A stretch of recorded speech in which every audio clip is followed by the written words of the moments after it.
కూటమి పాలనలో 163% ఆర్థిక లోటు చేరిందని కాగ్ నివేదిక. దీనికి డబుల్ ఇంజిన్ సర్కార్ అని చెప్పుకునే ఈ ట్రబుల్ ఇంజిన్ సర్కార్ సమాధానం చెప్పాలి. ఆదాయం సృష్టిస్తాను, అప్పులు చేసి పంచుతున్నాడు జగన్ అని చెప్పిన చంద్రబాబు ఆదాయ సృష్టి లేదు, అప్పులే ఆదాయంగా పెంచి చూపిస్తున్నటువంటి తీరుకి ప్రజలకు సమాధానం చెప్పాలి.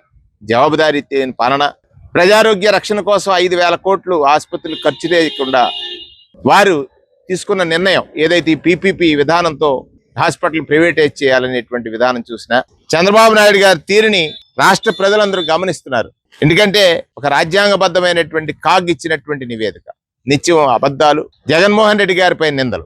జగన్మోహన్ రెడ్డి గారిపై నిందలు వేస్తే ప్రజల అవసరాలు తీరుతాయా? ప్రజలకు ఆరోగ్యశ్రీ అవసరాలు తీరుతాయా? రైతులకు గిట్టుబాటు ధర వస్తుందా? రైతులకు యూరియా సప్లై అవుతుందా? అంటే కేవలం జగన్ జపం చేసి ఎంతకాలం ప్రజలను మోసం చేస్తాం? జగన్ నిజం చెప్పింది చేశాడు, చేయగలిగింది చెప్పాడు. అది జగన్ నిజమని చంద్రబాబు అబద్ధం అని అనటానికి ఇంతకంటే ఉదాహరణ అవసరం లేదు.